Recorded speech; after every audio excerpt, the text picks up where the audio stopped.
श्रीराम समर्थ.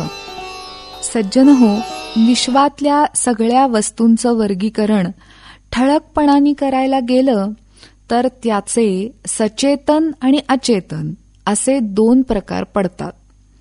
सचेतन म्हणजेच सजीवांमध्ये चेतना हा मूळ घटक आहे, तर अचेतन किंवा निर्जीवात जडद्रव्य हा मूळ घटक आहे. या दोन्हींना सामावून घेणारं ब्रह्मस्वरूप हे सगळ्या ब्रह्मांडाचं मूलद्रव्य आहे. जे पिंडी ते ब्रह्मांडी या न्यायाने एकपेशीय सजीवापासून संपूर्ण विश्वात त्या ब्रह्मस्वरूप शक्तीचीच सत्ता चालते. या सत्याचा विसर पडला की आपल्यावर अविद्येचा अर्थात अज्ञानाचा अंमल आहे असं समजावं. यापूर्वीच्या काही चिंतनातून आपण हेच अभ्यासलं आहे की अज्ञानातून अनेक विपरीत कल्पना, चुकीचे विचार, चुकीचे दृष्टिकोन निर्माण होतात आणि सत्यापासून मनुष्य भटकतो. याचा परिणाम असा की जाणून घेण्यायोग्य वस्तू अर्थात ज्ञेय गोष्ट जशी आहे तशी अनुभवाला येत नाही. या उलट ती जशी नाही तशीच ती भासते. या भासण्यालाच श्री समर्थ भ्रम होणं असं म्हणतात. मानवी जन्म हा ज्ञानप्राप्तीसाठीच आहे, म्हणून त्याला ज्ञान मिळवल्याशिवाय चैन पडत नाही. पण देहबुद्धी दृढ असताना मिळालेलं ज्ञान हे मर्यादित आणि अपूर्ण राहतं. त्यामुळं त्याच्या ज्ञानात चुका होतात आणि ही स्थिती नाहीशी होईपर्यंत मनुष्याला असमाधानाचा अनुभव येत राहतो. मी देहच आहे हा भ्रम तर आपण इतका घट्ट धरलेला आहे की आपल्याला हा भ्रम आहे याची सुद्धा जाणीव आजन्म होत नाही. या गैरसमजुतीमुळेच मनुष्य फसतो. जे योग्य नाही ते खरं धरून चालतो, जे चांगलं नाही तेच चांगलं म्हणतो, जे आपलं नाही ते आपलं मानतो.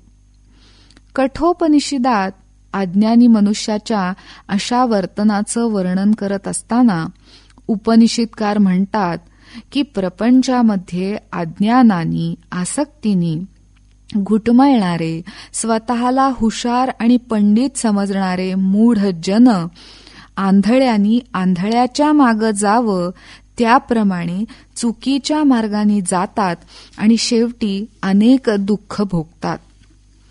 श्री समर्थ म्हणतात, उत्पत्ती स्थिती संहार याचा निरोपिला व्यवहार, परमात्मा निर्गुण निराकार जैसा तैसा. अर्थात विश्वाची उत्पत्ती, स्थिती आणि संहार या घटना घडत असताना निर्गुण निराकार परमात्मा जसाच्या तसाच राहतो. विश्वाच्या आधी, मध्ये आणि अंत होताना किंबहुना अंतानंतरही परब्रह्मावर त्याचा काहीच परिणाम होत नाही. पंचमहाभूतांसह त्रिगुणांचा नाश होऊन विश्वाचा अंत अर्थात प्रलय होणं या गोष्टी एखादं नाटक घडून जावं त्याप्रमाणे होत असतात. जो सारासार विवेकी आहे तो या गोष्टी आधीच जाणतो. त्यामुळं त्याला घडणाऱ्या कोणत्याही गोष्टीचं सुख दुःख जाणवत नाही.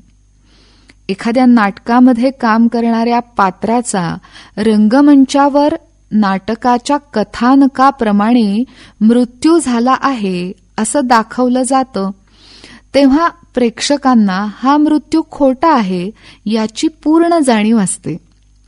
म्हणून त्याबद्दल पाहणाऱ्याला त्या कलाकाराचा खराच मृत्यू झाला आहे असा भ्रम काही होत नाही. अगदी याच न्यायाने विश्वात घडून येणाऱ्या सर्व घटना या विधात्याने ठरवल्याप्रमाणेच घडून येतात याची पूर्ण जाणीव ज्ञानीजनांना असल्यामुळं त्यांना सामान्य मनुष्याप्रमाणे भ्रम, दुःख होत नाही. अखिल ब्रह्मांडाचा अंत अर्थात प्रलय व्हायचा तेव्हा होईल, पण स्वतःचा मृत्यू होण्याआधी प्रत्येकानेच विवेक प्रलय करावा असाच सर्व संतांचा आग्रह आहे. असा विवेक प्रलय ज्याला साधला त्याला समर्थांनी महापुरुष असं संबोधलं आहे. सरतेशेवटी समर्थ म्हणतात, जिथं विश्वच स्वाभाविकपणाने भ्रमरूप आहे त्याचं किती वर्णन करणार. म्हणून निर्गुण परमात्म्याशिवाय जे जे भासतं दिसतं ते सर्व भ्रमरूपच समजावं. जय जय रघुवीर समर्थ.